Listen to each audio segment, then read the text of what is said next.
처음에 이제 단순히 이게 94년도에 애니메이션이 나왔기 때문에 근데 이게 실사라고 얘기하기도 좀 그렇고, 근데 실사 말고는 또 다르게 표현하기가 좀 애매한 그런 영화라서 이제 뭐 모든 게 다 이전과 비교할 때 다 달라져 있을 걸 생각했었는데 한 5분 정도 흐르니까 역시 애니메이션은 애니메이션대로 살아남고, 네.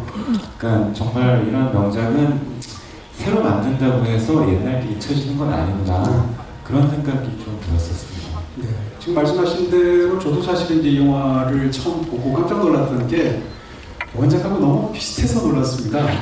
사실은 최근에 이제 여러분들 많이 좋아하셨던 알라딘 같은 영화를 보거나 또 이제 막 발표가 된 또 실사화된 인어공주 같은 작품을 보시면 뭔가 변화가 굉장히 많지 않습니까? 그렇게 해서 시대의 변화라든지 뭐 이런 것들을 적극적으로 캐스팅부터 시작해서 바꾼 부분들이 있는데, 이 영화도 물론 그 대부분의 캐스팅을 인종적으로 바꾸긴 했습니다.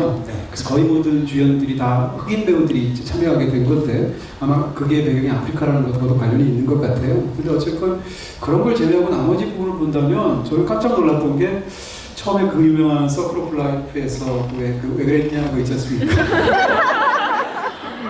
치와와 발발이 나올 때부터 시작해서 심지어는 거기서 기린이 이렇게 두 발을 들어서 막 환호하는 장면이 있는데 초반에 저는 그거 보고 깜짝 놀란 게, 왜냐하면 그 오리지널에서도 정확히 기린이 그 동작을 하거든요. 맞아요. 그리고 나서 뒤에 이제 그 스카가 처음 등장했을 때 쥐를 잡아먹으려다가 그 포기하면서 자기 신세를 한탄하고 하는 것들도 대사까지 다 똑같고, 그래서 제가 놀랐던 것은 어떻게 아무리 그래도 25년 전의 영화인데 그 영화를 고스란히 그대로 옮겼을까라는 게 저한테는 이제 두 가지로 느껴지던데, 하나는 이유가 뭘까요? 하나는 라이언킹 이름이 너무 큰 이름이지 않습니까? 어떻게 보면 이제 우리가 디즈니 르네상스라고 말을 했던 80년대 말에서 인어공주부터 시작해서 쭉 넘어오던 시기가 있는데 그 중에서도 제일 유명한 작품이 라이언킹이지 않습니까? 그때 그런 작품을 가져와서 좀 바꾸다가 조금이라도 이렇게 망가뜨리면 정말 독박 쓸 것 같은 거예요. 그래야 첫 번째인 것 같고, 또 하나는 기본적으로 이게 워낙 잘 만든 이야기라고 저는 생각이 들고요. 워낙 원형적인 이야기라서 이 이야기에 손대기가 굉장히 어렵습니다. 그래서 아마 그대로 가져간 게 아닌가. 자, 어떻게 보면 이야기에 대한 자신감? 그런 면이 있을 것 같습니다. 사실은 이제 음악적인 부분들을 많이 여쭤보고 싶습니다. 이게 뮤지컬 영화로서 또 라이언킹이 차지하고 있는 압도적인 위치가 있고, 그렇죠? 네. 음악에 관한 이야기 말씀드리게 되는데 아무래도 한스 짐머 이야기부터 시작해 보지 않을까 싶은데. 네, 한스 짐머는 사실 이제 뭐 여러분들도 더 많이 이렇게 이 사람의 이력을 알고 계신 분들도 많이 계시겠지만 애초부터 영화음악가는 아니었어요. 이분 여러분 82년도에 발표된 버블스의 비디오 킬드 레디오 스타라는 곡이 있어요. 아마 지금까지도 잊을만하면 이렇게 리메이크되는 곡인데, 그 뮤직비디오를 보시면 한 20대 청년이 건반을 치고 있거든요. 그분이 바로 한스 짐머, 82년도에. 그리고 제가 알기로 그 이후로도 80년대에는 영화음악보다는 주로 유럽의 팝 아티스트들 앨범에서 건반 쳐주는 분이셨어요. 그러다가 이분이 이제 80년대 후반부터 뭐 드라이빙 미스 데이지라든지 토이 스토리라든지 뭐 이런 거에서 영화음악가로 완전히 그냥 그 스타가 되셔서, 야, 참 굉장히 특이한 이력이다. 왜냐면 외국 영화음악가들 중에서도 팝에 있다가 가신 분들이 별로 없거든요. 그러네요. 네, 그런 분이고, 어떻게 보면 일단 라이언킹에서 한스 짐머는 제 개인적으로 음악만 들었을 때 보통 한스 짐머가 그 특징이 좀 느껴질 때가 있어요. 어떻게 요약할 수 있을까요?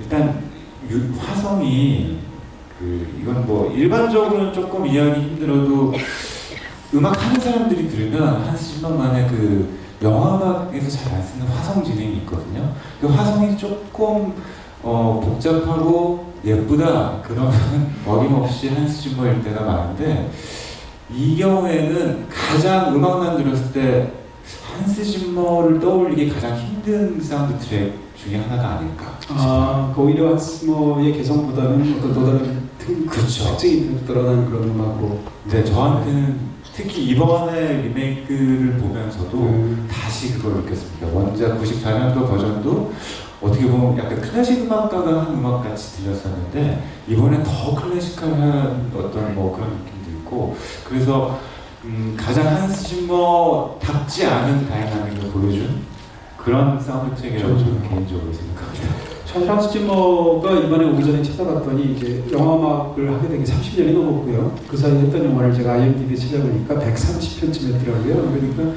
1년에 영화를 4편씩 한 거예요. 그러니까 이 정도쯤 되면 어마어마한 워커홀릭인 거죠.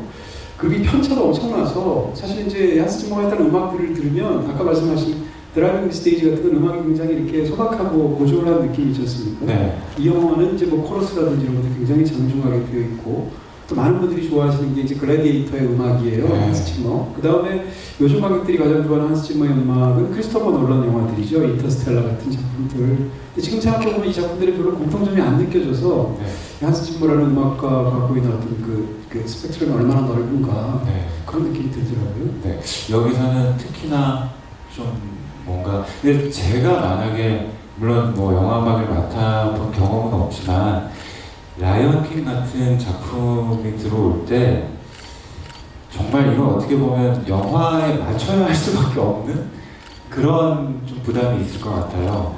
그러니까 워낙 또 아프리카가 배경이고 아무리 의인화가 되어 있어도 94년 애니메이션 때도 보면 어떻게 보면 작곡가의 색깔보다는 정말 사운드 트랙 메이커로서 최선을 다한 느낌?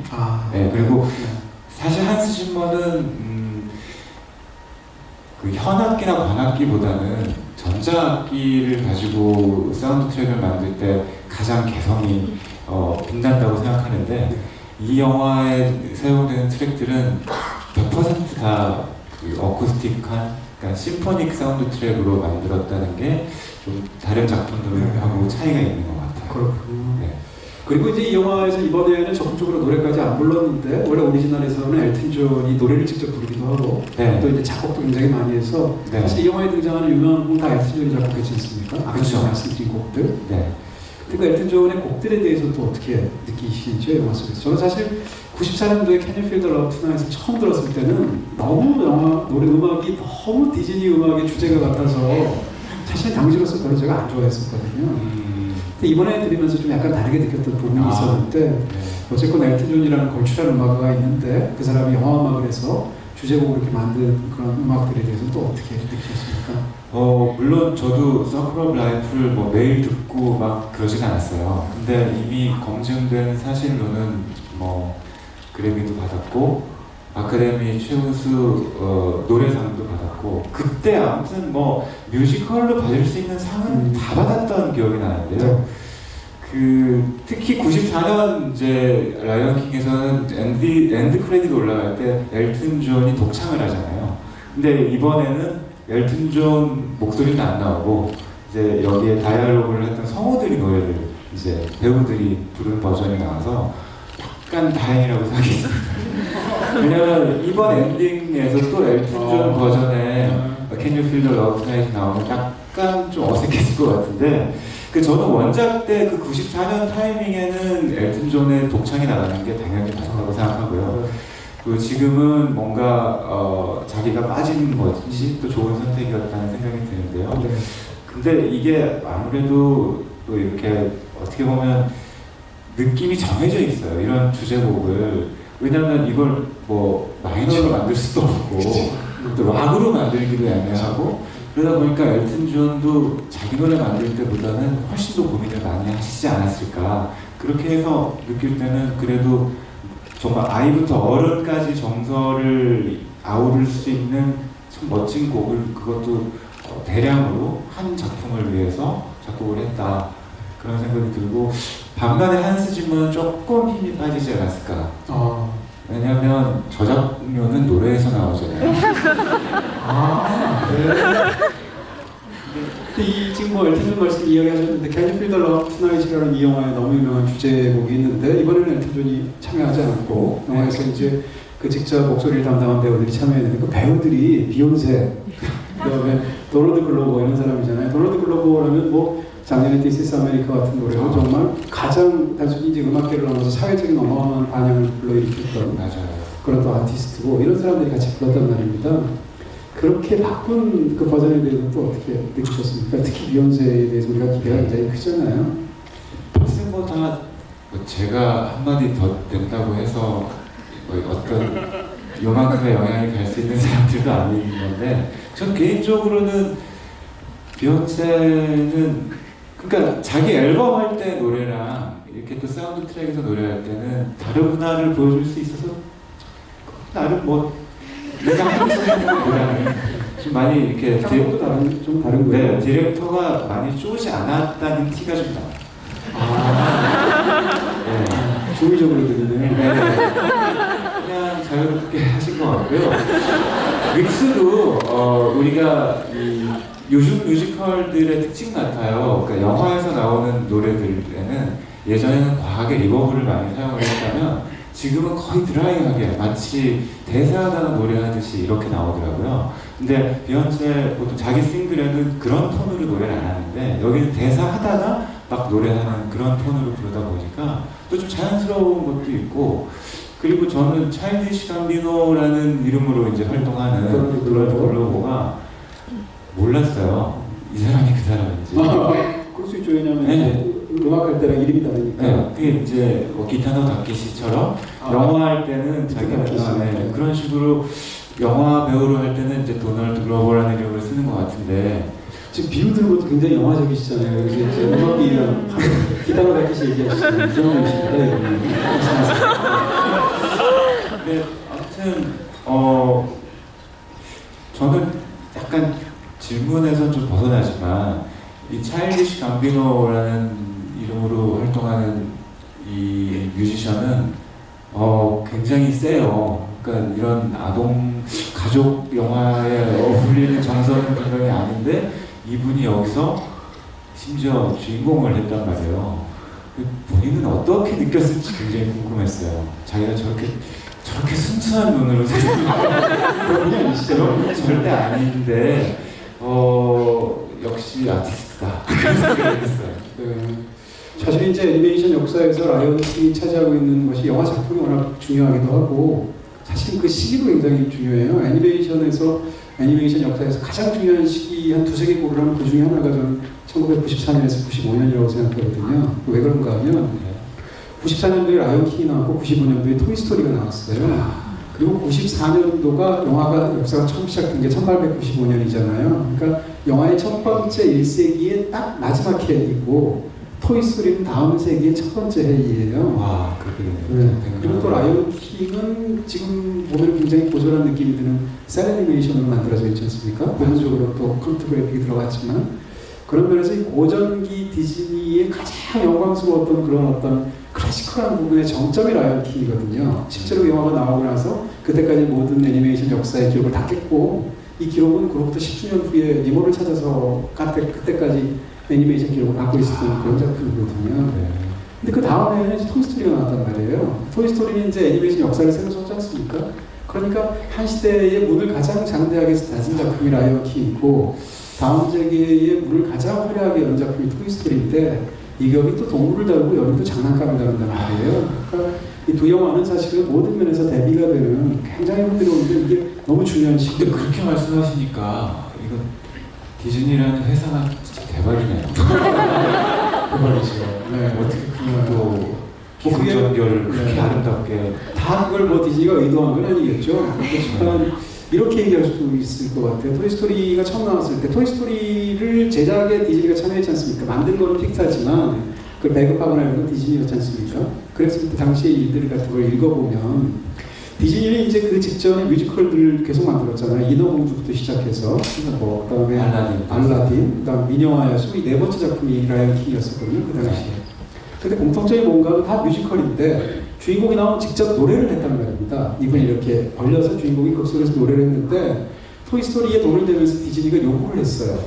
그 음악을 반드시 넣어달라. 그리고 주인공이 노래하게 해달라고 했는데 픽사가 사력을 다해서 그거를 거부했단 말입니다. 왜냐하면 자신감이 깨진다고 갑자기 우디가 노래하고 이러면 이상하다는 거죠. 그래서 결국은 어떻게 타협을 했냐면 음악은 그대로 깔되 두 사람이 직접 노래하진 않고 음악이 바닥에 깔리는 걸로 그렇게 했거든요. 네. 근데 이런 방식도 사실은 차이가 있는 거죠. 그러네요. 우리가 이제 보통 철학에서 악의 문제를 얘기할 때 선, 악 이렇게 얘기할 때 이걸 보는 견해가 두 가지가 있어요. 하나는 이원론으로 보는 견해가 있고 이원론으로 보는 견해가 있습니다. 무슨 얘기인가 하면 선이 있고 악이 있어서 두 가지가 서로 막 싸운다. 그러면 이원론이에요. 근데 악이라는 것이 답이 있는 게 아니라 선이 없다. 선의 결여가 악이다라는 입장이 있어요. 그거는 이원론이죠. 그러니까 선이라는 게 기본이 있는데 선이 없으니까 악해지는 거야라는 견해거든요. 이 영화는 후자라는 거죠. 이 영화에서 악이라는 건 빛이 닿는 곳까지가 프라이드 랜드인데 빛이 닿지 않는 그늘집 너머예요. 그러니까 거기가 악한 하이에나의 세계인 이유는 그쪽에는 무파사의 능력이 닿지 않고 빛이 닿지 않기 때문이고 무파사는 영화에서 계속 태양하고 관련이 되어 있지 않습니까? 네. 그리고 또 이제 무파사의 동생인 스카는 초승달하고 관련이 되어 있어요. 영화에서 보면 우리가 이제 준비해야 된다라고 노래 막 하이에나를 선동할 때 초승달이 떠 있는 걸 영화가 보여주거든요. 그러니까 여기 빛의 결여란 말이에요. 그런 면에서 사실은 어떻게 보면 이 그늘진 세계는 프라이드랜드의 그냥 뒤쪽에 불과한 거예요. 진짜 대비되는 것은 티몬과 푼바의 세계인데 네, 이 두 가지가 너무 많이 대비가 돼 있어요. 예를 들면 프라이드랜드는 공동체의 세계이고 이쪽은 개인주의의 세계예요. 왜냐하면 티몬과 푼바는 가족이 없잖아요. 영화에서 가족이 묘사가 되는 유일한 팀이 이 사자들이에요. 그렇죠. 근데 이쪽은 공동체가 중요한 거고 이쪽은 개인주의자들인 거예요. 티몬과 푼바는 다 그런 사람들이잖아요. 그 다음에 이쪽은 금욕주의자에다가 도덕주의자고 이쪽은 쾌락주의자예요. 그 다음에 이쪽은 관념론자고 이쪽은 유물론자예요. 이런 식으로 영화에서 모든 게 철학적으로 대비가 돼 있어요. 예를 들면 영화에서 이제 별이 뜨지 않습니까? 별이 뜨는 걸 보고 세 사람이 뭐라고 말하냐면 한 사람은 티모는 저거 반딧불이가 검은 천에 붙어있는 거야 라고 말을 하고 그 다음에 푼바는 저 가스덩어리야. 물리학적으로 맞는 얘기잖아요. 그러니까 마지막으로 세 번째는 아니야. 이 조사기들이 여기 별이 돼서 우리를 지켜주시는 거야. 하는데 그렇죠. 그게 완벽한 관념론과 유물론. 또 그러네요. 네, 그런 어떤 대비들이 사실 영화에 있는 거죠. 사실은 영화에서 보면 이제 보통은 이제 왕이 된다 그러면 권력이 엄청나고 거기에 따른 그 내가 권력을 누리는 쾌락이 엄청나야 되는데 영화에서의 프라이드랜드는 아무것도 없어요. 사바나고 황폐한 지역이란 말이에요. 오히려 영화에서 너무 아름다운 건 티몬과 푼바가 사는 곳이거든요. 근데 여기를 버리고 돌아가서 거기서 왕이 된다는 건 왕이 좋아서 되는 게 아니에요. 왕이 되려는 어떤 책무, 그 다음에 도덕적인 어떤 정언 명령 이런 게 중요한 거거든요. 그러니까 어떻게 보면 영화에서 이 이야기는 사실은 이 왕으로 태어난 자의 숭고하게 자기가 그것을 도덕적으로 금욕적으로 수행하는 어떤 지도자의 윤리 이런 걸 얘기하는 영화이거든요. 그렇죠. 그런 면에서 보면 이 영화는 사실은 뭐라 그럴까 이렇게 체제 내에 예를 들면 부모님이라든지 혹은 국가라든지 선생님이라든지 이 영화를 보여주고 싶어하는 이유가 있죠. 이런 쪽으로 사실 영화가 굉장히 잘 만든 영화거든요. 그렇죠. 그런 의미에서는 보수라는 말을 써도 너무나 어울리는 그런 작품인 것 같고요. 그렇습니다. 네, 충분히 그런 측면이 있지 않을까 싶고요. 아니요, 저는 또 아까 제가 미처 생각하지 못했던 그런 조금 더 집에 가서 아까 티몬 푼바의 동네와 그 프라이드를 조금 더 생각해 봐야 할 것 같아요. 왜냐면 진짜 생각해보니까 너무 극단적인 세계의 공간이 나오는데 그렇다고 해서 티몬과 푼바가 살던 그 동네가 어떻게 되는지 그 중에는 안 나오잖아요. 그래서 이런 것들의 연관성을 한번 다시 생각해보고 싶은 욕심이 생겼습니다. 네, 오늘 밤또 새벽 3시에 문자 주시지 않습니까? 그릴지도 몰라.